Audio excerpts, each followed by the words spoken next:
Hello and welcome to another module. My name is Steve Marks, and today I want to teach you 7 key techniques that will take your storytelling to another level.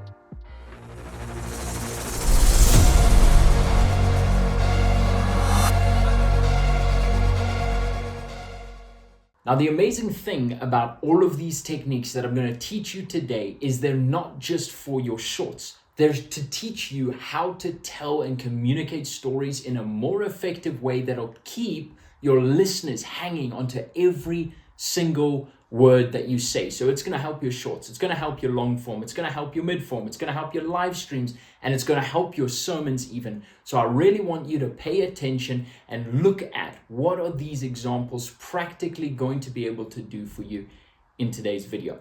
The first technique is what I like to call rise questions. It's the same thing that's in and around re-hooks. And what we're trying to do with rising questions is we're trying to present something to the viewer or to the audience that reveals something about where we're going, but it doesn't completely give it to them for free. The idea is that it makes your audience have to stick around to learn the answer. And so one of the best, let me think, what's an example? An example is like David discovered a tool that completely changed the way of doing AI.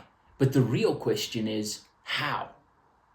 Now, all of a sudden, we know David found a tool. This thing's changed technology. And now I want to know how. That's a rise question where we bring everything, all the information to a point and ask a question. And what that does is it causes you to want to figure out, well, what happened next? It causes you to hang on every word that was going to come after what I had said. And it causes the curiosity to be gripped. The second biggest key that I can give you for good storytelling is what I like to call selling the story. It's your hook. This is critical for you to be able to get right. If you saw in the beginning of this video, I said, you're going to learn 7 key ways to take your storytelling to another level.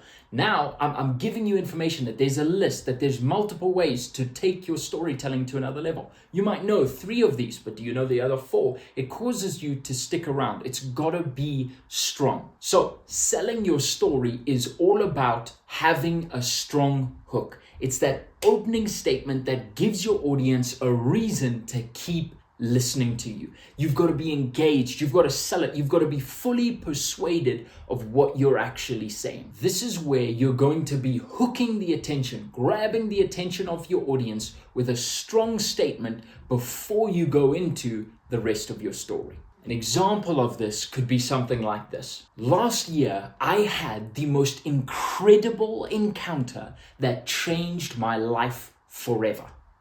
Suddenly, you want to know, whoa, what the heck happened? Was it supernatural? Was it actually a real physical thing?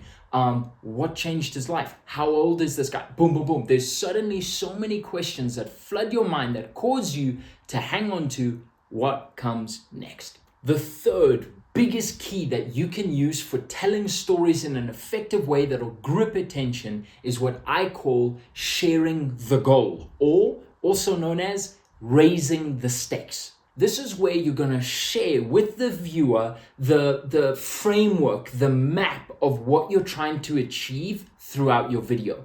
And you're doing this in a simple and concise way. Leaves out all the details, but still gives them an idea of where we're trying to go. What this helps people in the audience do is it helps them get an understanding of, okay, that's where we're ending up. So if right now doesn't look like that, I'm going to stick around and see how does he get there. So an example of this would be something along the lines of, we powered an entire mountain that was 9,000 feet above sea level and had no electricity. And then in the middle of the story, when, everything's going whack and there's a guy getting sick, you're like, oh, but they're going to power an entire mountain. That's what they said in the beginning. How are they going to do that? Suddenly my curiosity is gripped to the point that I want to see how this is going to end up. Another example would be something along the lines of, if we had to do this in a shorter way, If I was telling a story about getting a new job, I could say, you see, the reality is I require this job offer. If I don't have this job offer, I'm going to have to be deported in less than 3 months. So now I'm telling you, what I'm about to get into, talking about this job offer, why I need this job, it's so important because what are the stakes? I could get deported in 3 months. I've only got 3 months to figure this out. So by showing you there's all these stakes involved, it causes you to really grip and come into the story with me. Does that make sense? And so what it does is it causes the viewer or the listener to instantly emotionally care about what's happening. They care about the outcome. Even though they've never met me and they're like, I don't care if you get deported. I care about the outcome because it's real. The fourth storytelling technique that causes your listeners to be compelled to listen is what I call introducing obstacles. This is where you're going to put in physical and emotional challenges that cause the viewer to engage or relate with what you're actually saying. And so the goal of this is to highlight tension or highlight emotional struggles, emotional highs that anyone who's a viewer may be able to relate to. So an example of this would be something along the lines of, after 3 months of grueling training for the Boston Marathon, I stepped out of my gate one beautiful morning, and as my foot hit the tarmac, I felt my ankle give way under my foot. Instantly, the viewer is brought to a moment in time where you're aiming for the Boston Marathon, you've put in so much effort, and now something that totally could happen just happened, and then you follow up with a line like this, and all of a sudden, I felt like my dream was gone. It was vaporized in front of my eyes. That's relatable. I'm painting a picture for you to be like, oh, I can't imagine this is just incredible. Oh no, you're feeling all the emotion. You're seeing the image. I bet you're imagining what it's like to have an ankle just go upside down like that. What this begins to do is your audience begins to literally begin to connect with you emotionally. They begin to experience joy and pain and suffering and absolute happiness with you in this moment. It's where your story begins to become their story, and that's what grips their attention. Number 5, and I want to say this is one of the most important ones for you to get right. I call this power words. Power words are words that invoke emotion. So instead of just saying something along the lines of, I was just happy, or, and Jesus saved my life and now I have peace, which is simply describing the emotion, a better way to do it is to almost paint a picture and describe what is it like. How can I visualize the feeling of what you're talking about? The more you're able to do that, the more you'll be able to paint an image for people to grab a hold of and understand what you're saying. So an example would be something along the lines of, all of a sudden, my blood went cold. My face literally felt the blood completely vanish as I realized what this letter was. As I tore the letter open, I felt my heart throb more intensely with every passing second. Now, I'm telling you all about an experience that I'm having as I'm opening an envelope. I could say simply, I was nervous opening the envelope. And that's one story. But what I just said is a way more compelling and interesting story. Sure, it's emotional, but that's the point. It's learning to show your story and not just tell it.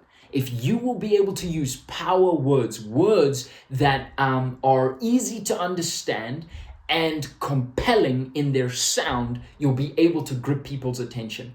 Another quick example of it is if you look at newspaper titles, if you look at, if you read any online broadcast or news media, all of their titles are power words. They use words that cause you to have a reaction, because the moment you have a reaction, you're gripped. They've got your attention. And the moment they've got your attention, you're going to read the first line. Once you read the first line, they can try and get you to read the next one and the next one and the next one the whole way through. So the more we can use power words effectively, the better everything's going to be for us.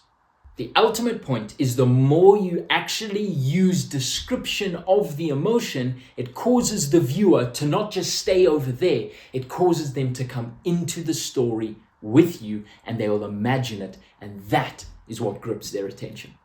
All right, number 6 is very similar to number 4. It's called raising the stakes or adding time. We need to find a way to cause people to realize this is happening right now.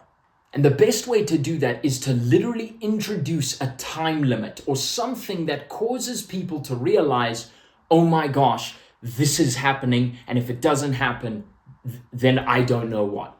It causes there to be a heightened sense of urgency and a reason to stick around. Something along the lines of the Boston Marathon, the most famous marathon in all of the world, was happening in 3 days. I was invited as the man of honor, and I hadn't run 10 miles in my life. Now what's happening? It's the Boston Marathon, and it's happening in 3 days, and I've only run 10 miles. That means I've got no time to actually practice. All of a sudden, everything's happening right now. You may have seen it on some reels where people say something along the lines of, I'm going to describe to you how the YouTube algorithm works in 26 seconds, and if I don't, this video will end. Something like that. That's very weak urgency and raising the stakes, but that's an idea. And then what do? They put a timer in the corner and it immediately starts ticking. So then what are you doing?